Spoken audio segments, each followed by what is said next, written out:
जीना इसी का नाम है। अम्मा जी कहती है। क्या बात है बेटी, इतनी परेशान क्यों लग रही है? वो कुछ नहीं अम्मा जी, बस ऐसे ही। अम्मा जी वो इसे डर लग रहा है। डर? डर कैसा बेटी? वो अम्मा जी बताया तो था आपको कि लता पेट से है। अरे हाँ, मैं तो भूल ही गई थी। पकड़। अरे कुछ याद नहीं रहता। ये ले बेटी, भगवान करे तेरी गोद भरे और सब कुछ अच्छे से हो जाए। अरे बस बस बस बस बस बस कि बस।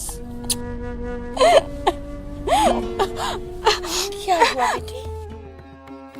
अम्मा जी वो पिछली बार। बस बस बस लता, मुझे पता है बच्चे के जाने का दुख क्या होता है। इस बार तू मेरी बात मान और सविता बहन जी के पास जा। क्यों? आपको कुछ गड़बड़ लग रही है? नहीं नहीं, कोई गड़बड़ नहीं लग रही मुझे। अभी तो तीसरा महीना चल रहा है ना? नहीं अम्मा जी, वो चौथा शुरू होने को है। तब तो सविता बहन जी के पास तुरंत जाने की जरूरत है। राधा, तू लता को सविता बहन जी के पास लेकर जा। ठीक है अम्मा जी। अरे तुम लोग भी आ गए, नमस्ते। अब तुम ही बताओ, औरत पेट से हो तो उसे एएनएम के पास जाना चाहिए या नहीं? वो बड़े साहब की बहू कांता भी तो गई थी। देख लेते हैं कि कुछ प्रॉब्लम तो नहीं है तुम्हें।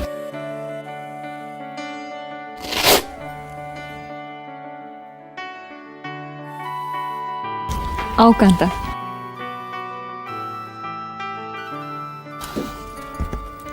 सब ठीक है। और ये तुमने बहुत अच्छा किया जो सही समय पर यहाँ आ गई। ये लो कार्ड, अगली बार जब आओगी तो इसे साथ लेकर आना। और हाँ, तुम्हें अपने खाने का अब तो खास ध्यान रखना होगा। इस वक्त तुम जितनी हरी सब्जियां, दूध, फल खाओगी उतना ही तुम और तुम्हारा बच्चा दोनों सुरक्षित और तंदुरुस्त रहेंगे। वैसे टिंकू के वक्त तुमने टीके तो लगवाए होंगे ना? टीके? कौन से टीके? 2 टिटेनस के टीके लगवाने हैं, एक अभी और दूसरा अगले महीने। पहला टीका तो तुम जिला अस्पताल में लगवा सकती हो और फिर कुछ ही दिनों में मैं यहाँ टीका कैंप करने वाली हूँ, तो दूसरा टीका कैंप में लग सकता है। तो ठीक है, फिर 1-2 दिन में टिंकू के पापा आने वाले हैं तो मैं उन्हीं के साथ जिला अस्पताल चली जाऊंगी। ये लो आयरन की गोलियां, इसे दिन में 1 बार खाने के बाद जरूर ले लेना। आ गई तू? सब ठीक से हो गया ना? बहन जी ने लता को 4 बार जांच के बारे में भी समझा दिया ना? जी अम्मा जी, बहन जी ने लता का नाम लिख लिया, उसकी जांच की, वजन देखा, बीपी देखा और टेटनस का टीका भी लगा दिया। अब सब ठीक है, बस अब लता को अपना ध्यान रखना है। बहन जी कह रही थी कि थोड़ी खून की कमी है, तो उसके लिए तो गोलियां दी होंगी। हाँ, और गर्भावस्था में क्या क्या खाना चाहिए ये भी बताया। तो कुछ डर कम हुआ लता का? बच्चे को लेकर तो कम हो गया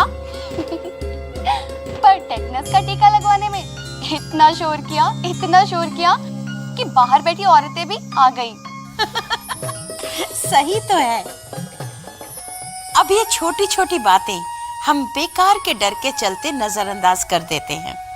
अब तुम सब मुझे ये बताओ कि जब औरत गर्भ से हो तो उसे कम से कम 4 बार जांच क्यों करवानी चाहिए? क्योंकि इससे पता चलता है कि उच्च रक्तचाप और खून की कमी जैसी कोई मुश्किलें तो नहीं।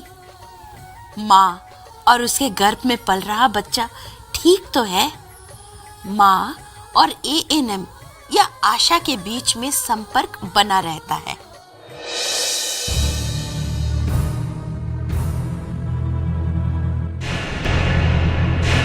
ये क्या सुन रही हूँ मैं? तो लता भाभी को लेकर उप स्वास्थ्य केंद्र गई थी। हाँ, पर हुआ क्या जीजी? मैं पूछती हूँ, जरूरत ही क्या है बहन जी के दर्शन कराने की? मैंने भी तो बच्चे पैदा किए हैं, मैं तो कभी नहीं गई उप स्वास्थ्य केंद्र। देख, मेरे भाई को बच्चों का बड़ा चाव है और इस बार कोई गड़बड़ हुई ना तो समझ लेना तू। गड़बड़? अरे गांव की बहनजियां तो गड़बड़ होने से रोकती हैं। अरे अम्मा जी। अरे नमस्ते बहन जी।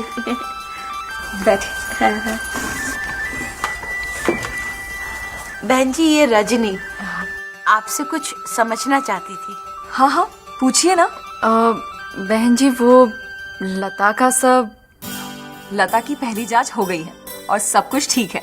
मैं तो पहले ही जानती थी सब ठीक ही होगा, पर जब सब कुछ ठीक ठाक है बहन जी, तो बार बार जांच क्यों? ये तो तुमने बहुत अच्छा सवाल पूछा रजनी। जांच तो इसलिए की जाती है ना, ताकि आखिरी समय में कोई मुश्किल ना हो। और फिर तुम खुद ही सोचो, अगर हमें गर्भावस्था के दौरान ही ये पता चल जाए कि बच्चे का विकास ठीक तरह से हो रहा है या नहीं, माँ को कोई तकलीफ तो नहीं है और औरत में खून की कमी नहीं है, तो कितना अच्छा होगा। इसीलिए गर्भ के वक्त से मैं सभी औरतों को ये IFA यानी खून बढ़ाने की गोलियां देती हूँ। मगर बहन जी, तुम जानती हो, हमारे यहाँ अक्सर औरतों में खून की कमी दिखाई देती है, जिसका असर होने वाले बच्चे पर भी पड़ता है। इन गोलियों से उसे ताकत मिलती है, इससे औरत का खून बढ़ता है और माँ और बच्चे दोनों की सेहत ठीक रहती है। तो और कितने दिनों तक खानी होंगी ये गोलियां बहन जी? गर्भावस्था के चौथे महीने से पूरे गर्भ तक कम से कम 100 गोलियां खानी होती है। ये लो, कहाँ से लाएगा मेरा भाई इतने पैसे? अरे रजनी, ये तो मुफ्त होती हैं। और फिर जांच करवाना, गोलियां लेना और टीके लगवाना, ये तो बस एक सही शुरुआत है। तो और क्या करना होगा बहन जी? लता का प्रसव डॉक्टर की देखरेख में अस्पताल में ही करवाना। इससे प्रसव भी सुरक्षित होगा और बच्चे के जन्म के बाद लता की जांच भी हो जाएगी। तुम जानती हो, प्रसव के बाद माँ और बच्चे की जांच करवाना बहुत जरूरी है। पिछली बार 1 दिन का ही तो था मेरा भतीजा, जब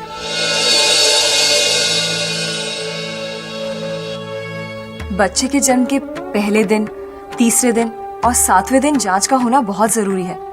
उसके बाद 42वें दिन माँ और बच्चे को उप स्वास्थ्य केंद्र आना चाहिए, जिससे माँ को बच्चे को लगाए जाने वाले टीके और अपने लिए परिवार नियोजन की जानकारी मिल सके। कभी ना सुनी ऐसी बातें। नातेदार सुनेंगे तो कहेंगे क्या छुई मुई ब्याह के लाई है अपने भाई के लिए, जो अस्पतालों के चक्कर काटने पड़ते हैं। अरे जो लोग तुझे ऐसा कहे उन्हें भी समझाना कि वो भी अपनी बहू बेटियों की जच की स्वास्थ्य केंद्र में ही करवाए। इससे माँ भी स्वस्थ रहेगी और बच्चा भी तंदुरुस्त पैदा होगा। अब शांति से जा रजनी, और जाकर अपनी भाभी से झगड़ा मत करना। आई बात समझ में?